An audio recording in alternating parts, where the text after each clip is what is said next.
सभी दर्शक का राम राम प्रणाम। हम मंजू वर्मा, जिला अम्बेडकर नगर टांडा से। तो आज बहुत प्यारा जबरदस्त गारी गीत बा, मजेदार गारी गीत हो। तो आप लोगन जरूर सुनिए यह गारी गीत का कि कलयुग में कैसन अत्याचार होत बा।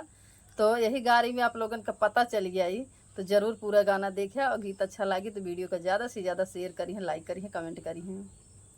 और जितना अत्याचार बा भैया कुल यही गाना में दर्शावा गए बा, तो आप लोग जरूर सुनत जाइए। तब जानिए यह कलयुग में कितना अत्याचार होत बा।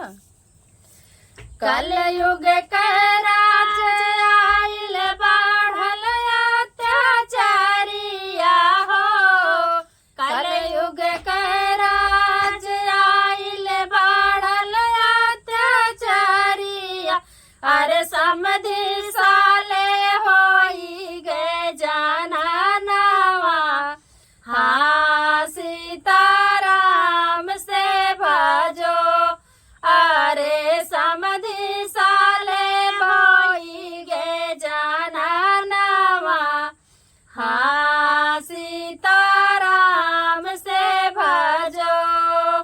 औरत के साड़ी देखी पहिरे लागे लुंगिया हो, औरत के साड़ी देखी पहिरे लागे लुंगिया।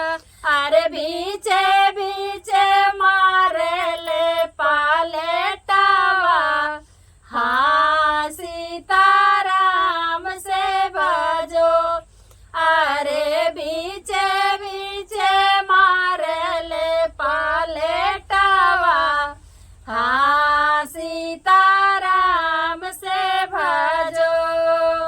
कलयुग के राज आइल बढ़ल अत्याचारिया हो, कलयुग के राज आइल बढ़ल अत्याचारिया। अरे जेठाऊ साले होई गे जाना नवा, हाँ सीताराम से भजो। अरे जेठाऊ साले होई गे जाना नवा, हाँ सीताराम से भजो। औरत के ओठ लाली देखिला खाए लागे पानावा हो, औरत के ओठ लाली देखी खाए लागे पानावा। अरे तू कै लागे जहावा तहावा, हाँ सीताराम से भजो।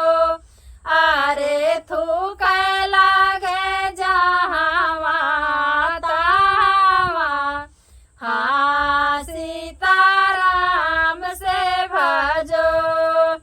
कलयुग के राज आइल बढ़ल अत्याचारिया हो, कलयुग के राज आइल बढ़ल अत्याचारिया। अरे देवरु साले होई गे जाना नवा, हाँ सीताराम से भजो। अरे देवरा साले होई गे जाना नवा, हाँ सीताराम से भजो। औरत के चूड़ी देखी पहिरे लागे घड़िया हो, औरत के चूड़ी देखी पहिरे लागे घड़िया। अरे टाइम से जाले से जरिया, हाँ सीताराम से भजो। अरे टाइम से जाले से जरिया, हाँ सीताराम से भजो। भैया जब घड़ी लगाए रहे तो उन्हें समय पता रहा है कई बजे सोवे जाएगा बा।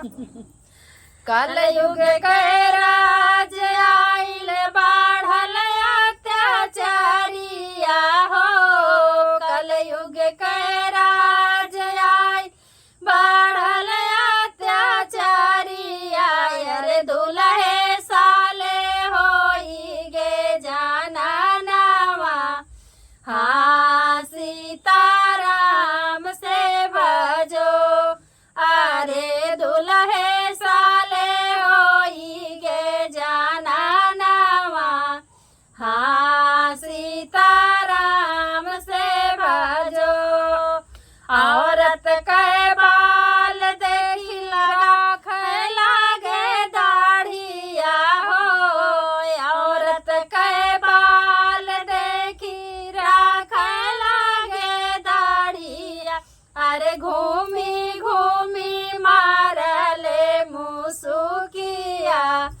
हाँ सीताराम से भजो, अरे घूमी घूमी मार ले मुसुकिया, हाँ सीताराम से भजो।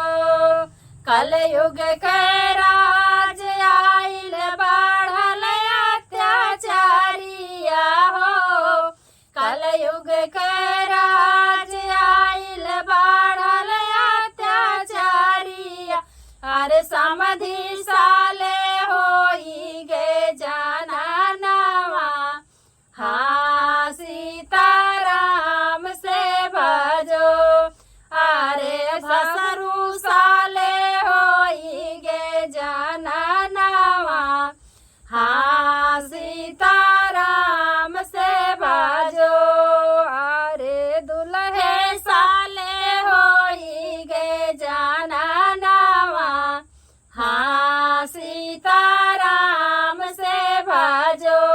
ऐसन जमाना है कि भैया साले होई गे जाना नवा, हाँ सीताराम से भजो। मेहरारू और मर्दे में कौनो अंतर ना रही, बस जितना मेहरारू के देखत है उतना नकल अपने उतारत है। धन्यवाद।